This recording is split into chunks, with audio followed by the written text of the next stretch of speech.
Mais uma vez, boa noite para os irmãos. Já tem alguns domingos, né, que a gente está sempre envolvido em um tema bem parecido, né, que é Vença, falando sobre vitória. E creio que todo mundo aqui gosta de vitória, né? Ninguém gosta de derrota. Todo mundo quer vencer, né? Vença a solidão, vença o desespero, vença o sofrimento e assim por diante, né? Tem várias coisas que a gente precisa vencer na vida da gente. E muitas das vezes a gente foca muito tudo aquilo que a gente vivencia num único ponto. E a gente esquece que a nossa vida não tem um único ponto, tem vários pontos.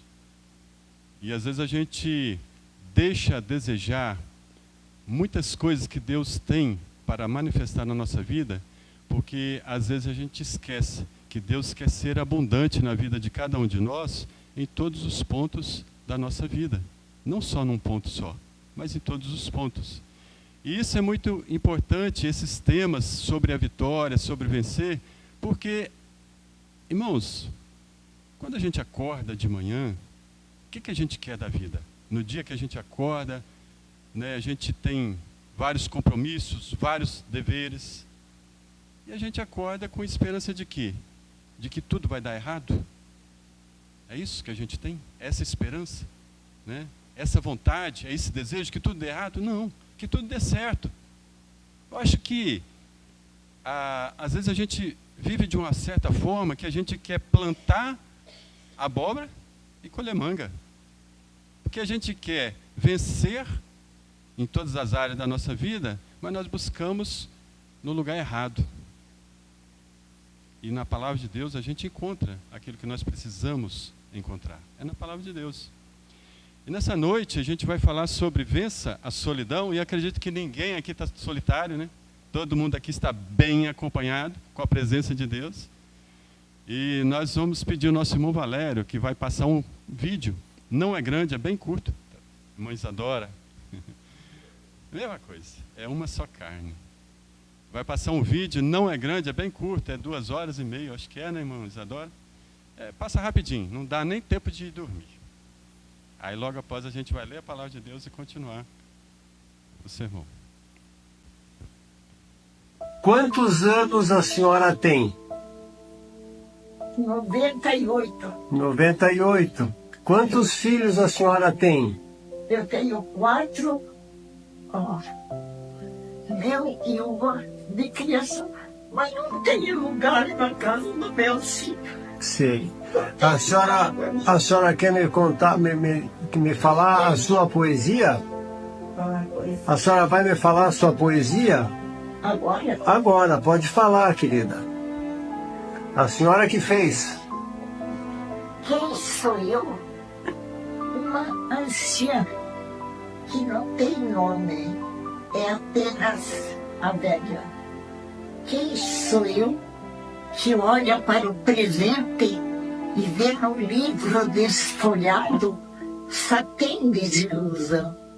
Sou uma estrela opaca sem brilho, escondida num cantinho do céu que ninguém me observa. Quem sou eu?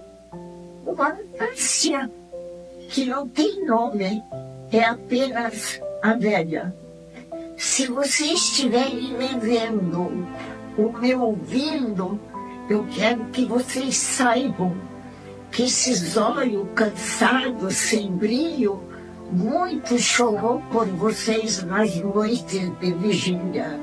Essas mãos calejadas, feias, enrugadas, muito trabalhou para que nada faltasse a vocês.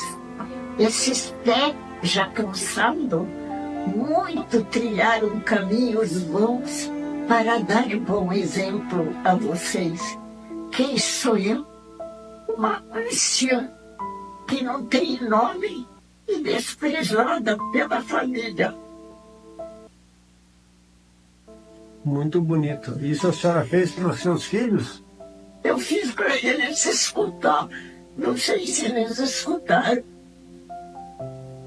Muito obrigado. Pastor, doutor Otávio, meus filhos não são pobres. Meus filhos não são pobres. Eles têm casa boa, eles têm bonito. Não tem lugar para mim lá. Entendi. É um pequeno vídeo, né? Mas pelo tema, né, que a gente vai falar nessa noite, Vença a Solidão, é só para a gente refletir um pouco, né, de uma senhora abandonada pelos filhos, e apesar de seus filhos ter condições, não ser um só, né, ser quatro, e a gente observa, né, às vezes a gente coloca assim uma situação, talvez, o que tem a ver, né, esse vídeo com solidão, o que tem a ver uma coisa com a outra? Mas já pensou, irmãos, a gente se colocar no lugar dessa senhora, ou que fosse a nossa mãe, né, mãe de cada um de nós, e às vezes a gente imagina que a questão da solidão é a única coisa que a gente vê que conforta o coração de uma pessoa, sim, abandonado pela família, abandonado pelos filhos, é a presença de Deus. Não tem outra coisa que preenche. Não tem nada que possa preencher o coração, a mente, a alma do ser humano sem a presença de Deus, né? É a única coisa que pode completar a nossa vida. Vamos abrir nossas Bíblias lá no Salmo de número 27. Ou melhor, Salmo de número 23, versículo 4, o salmista vai falar sobre uma situação que ele compara a sua vida, a presença de Deus na vida dele, e como ele se comporta diante de uma situação extrema de abandono, de solidão.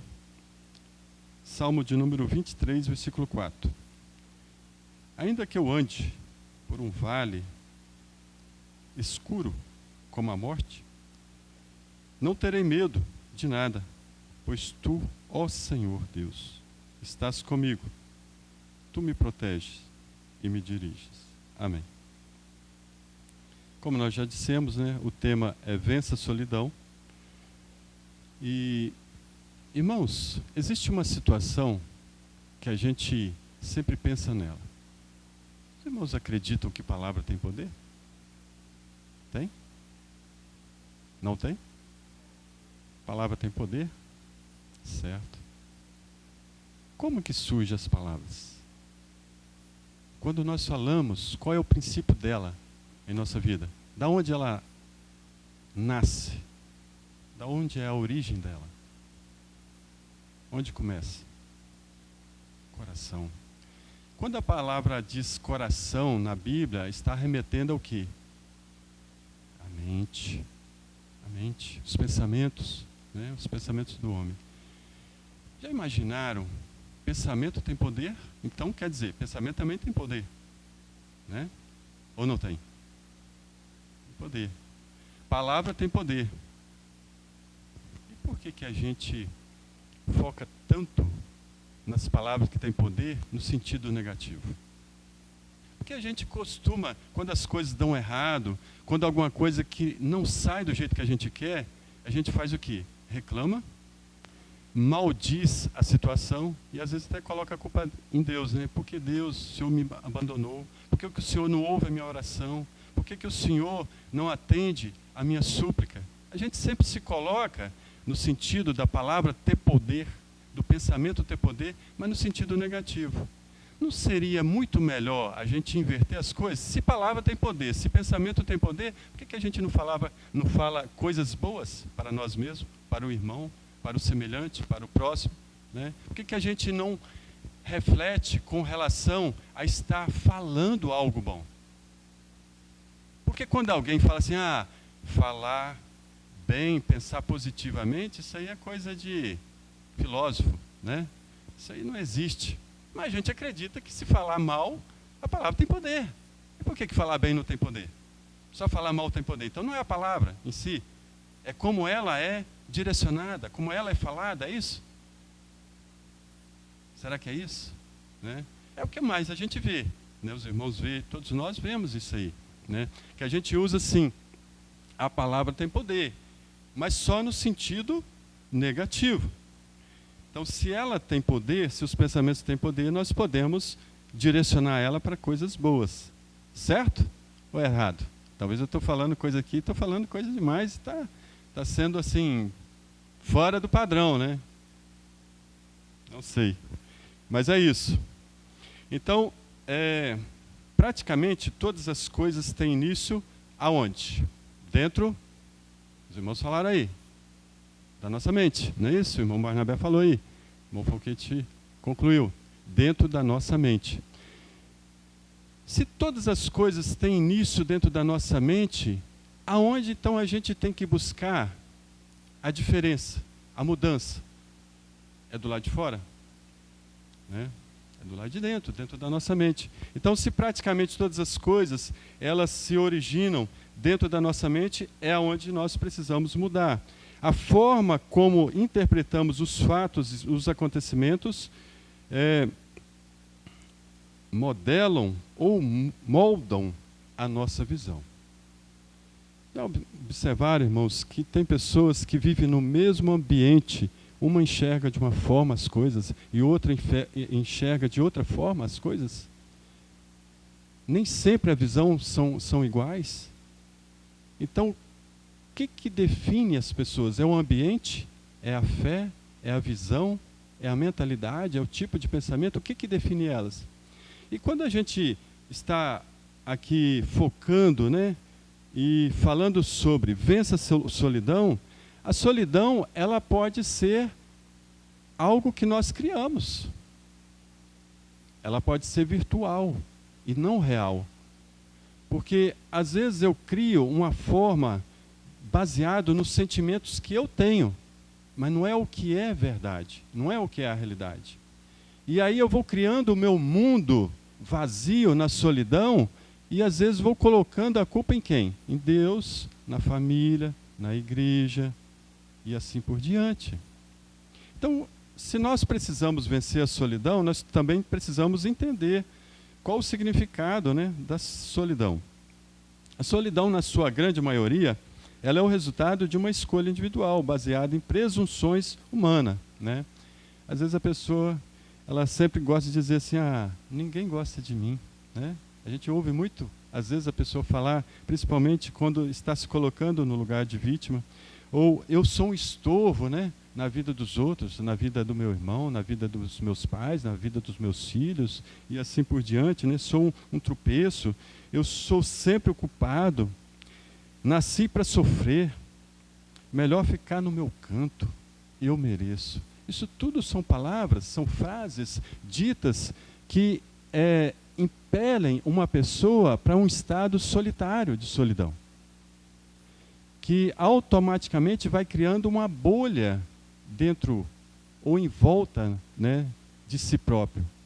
E essa solidão, irmãos, muitas das vezes a gente pensa assim, a solidão ela está longe, mas depende muito da forma com que nós podemos interpretá-la.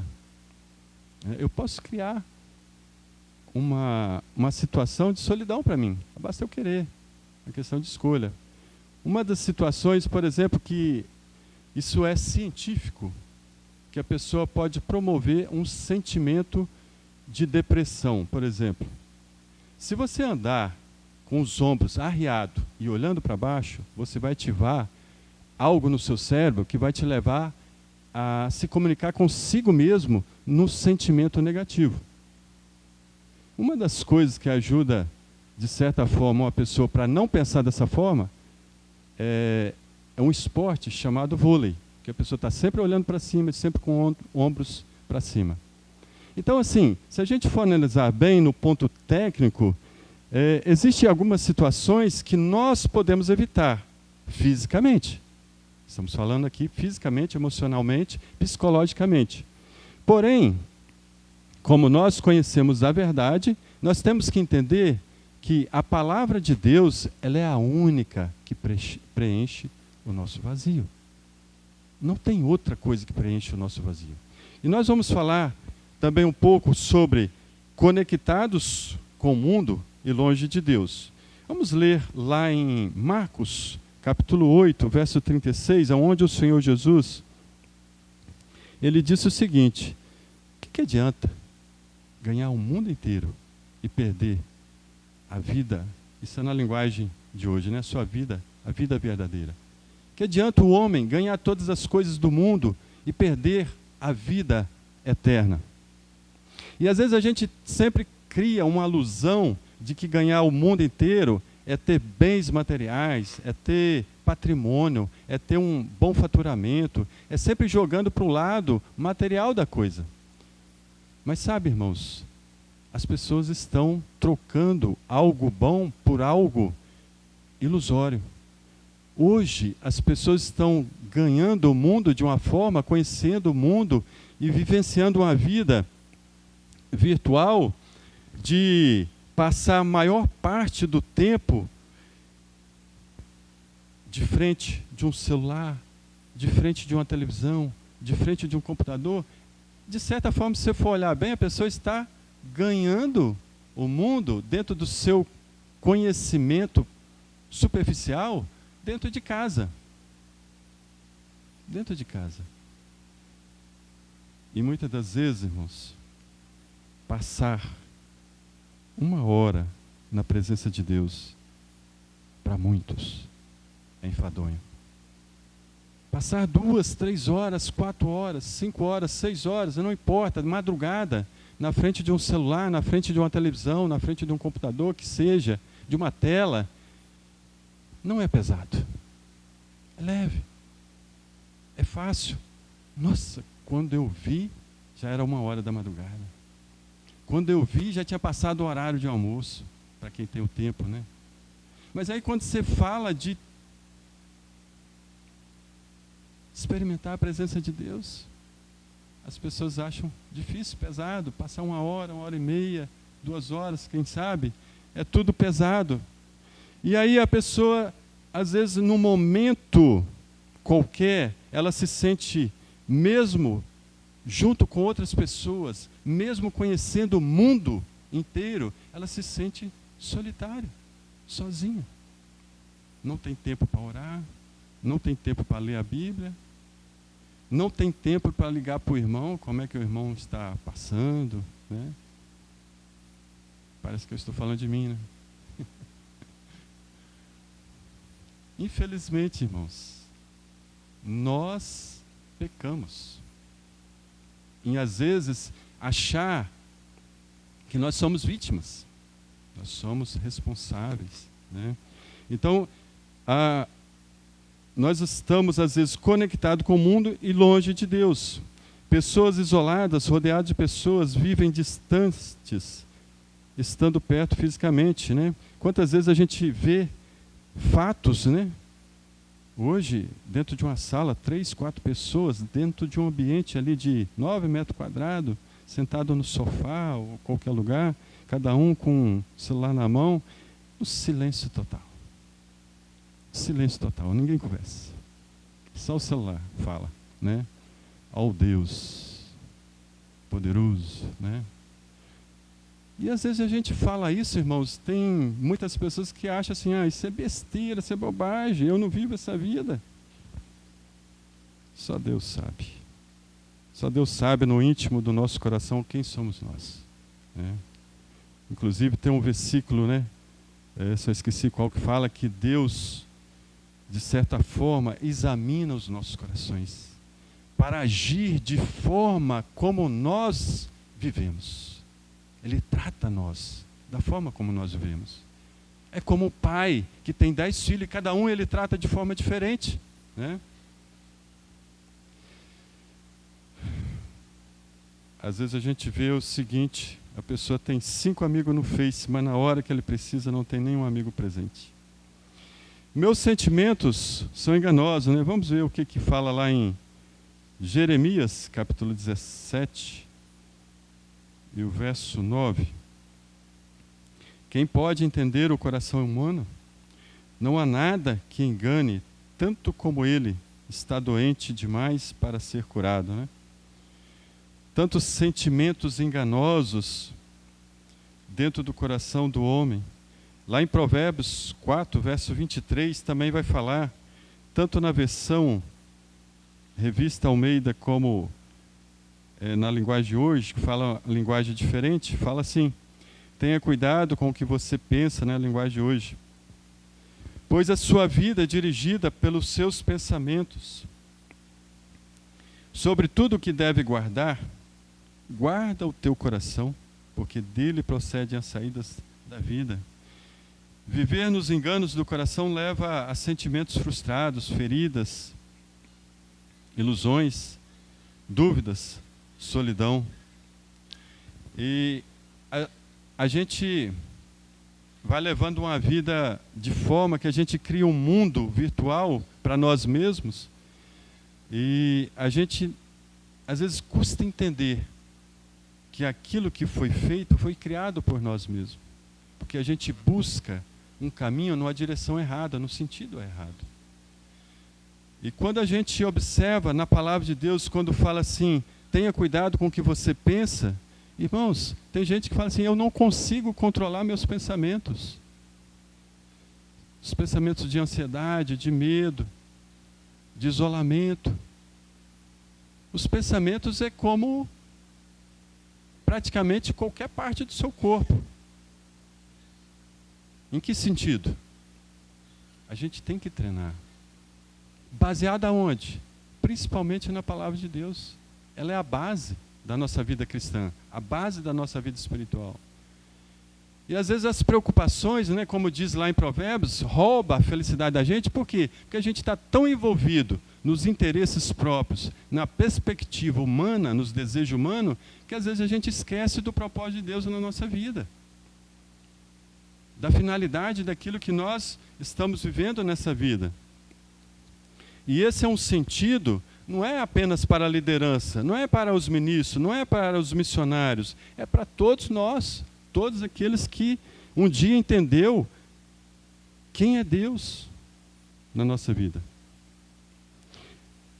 Alimentamos de tal forma nossos sentimentos que nos tornamos refém dos nossos sentimentos. Hebreus 12, verso 15 fala assim, que nenhuma raiz de amargura brotando vos perturbe. Quer dizer, contamine os vossos sentimentos, os vossos corações, né? Os nossos sentimentos é como uma horta. A irmã Lauzira entende muito bem de horta, né, irmã Lauzira? Ou não? Entende, né, irmã Lauzira? O que tem numa horta? Folhas, verduras, né? Para quê? Para ser jogado fora? Para alimento, né? Para alimento. E lá na horta onde tem verdura, seja lá o que for, né? Couve, repolho, tomate, variedades. Só sai verdura? Você planta a muda, planta a semente e larga para lá. Daí um dia está cheia de verdura, de folhas para o alimento. Você deixa lá uns 15, 20 dias, quando você volta lá, tá bonita, não está? Não é assim que funciona a horta? Ou será que tem algumas presenças lá no meio dessas verduras também? Nem verdura mais tem. E às vezes tem o quê? Erva daninha, não é? Assim é os nossos pensamentos, os nossos sentimentos. Se a gente não cuidar deles positivamente, para o nosso bem espiritual, vai crescer o quê? Ervas daninhas. Quantas vezes, né? Tem gente que fala assim, nossa, estou com a cabeça ruim hoje. Não estou bem. Minha cabeça não está bem, estou com a cabeça ruim. E às vezes, o que a gente observa é que a gente, quando não cuida dos nossos pensamentos, isso reflete até no nosso físico. Até na nossa alma. No nosso espírito. E quando nós lemos em Filipenses 4, verso 8, Paulo vai falar sobre os nossos pensamentos, como nós devemos viver em cima dos nossos pensamentos. Ele fala o seguinte: quanto ao mais, irmãos, tudo que é verdadeiro, tudo que é honesto, tudo que é justo, tudo que é puro, tudo que é amável, tudo que é de boa fama, se há alguma virtude, se há algum louvor, nisso pensai. Olha só o que Paulo fala. Se vocês realmente são cristãos, se vocês realmente conhecem a palavra de Deus, se o Espírito Santo de Deus habita nos seus corações, ocupe os seus pensamentos, a vossa mente em coisas boas, verdadeiras, honestas, amáveis, não em porcaria, não em lixo, né? Porque isso corrompe tanto a nossa alma como o nosso espírito. Quando nós nos desviamos daquilo que é verdadeiro, daquilo que nós plantamos de forma errada, quando nós ocupamos com coisas que não faz uma construção benéfica na nossa vida, as coisas vão degredindo, vai regredindo, né? Vão ser destruídas as coisas boas. Nós plantamos aquilo que gostamos, porém, não é somente o que gostamos que vai germinar, né? Na horta, aquilo que nós falamos, ervas daninhas. Então, falando em solidão, como nós podemos, então, se é o tema, né, da mensagem, vença a solidão, como nós podemos vencer a solidão, então? Né? Se é que existe a solidão, então como vencer a solidão? A gente observa, irmãos, olhando assim para os parâmetros bíblicos, quando Jesus estava na cruz, ele falou uma palavra muito importante, refletindo a Deus. O que ele falou? Por que me desamparaste? Né? A gente dá um entender assim, que Deus abandonou o Senhor Jesus ali na cruz por um propósito único, né? Que é nos salvar, dar a vida para nos salvar. E só que não é uma questão de solidão. Isso não é solidão, né?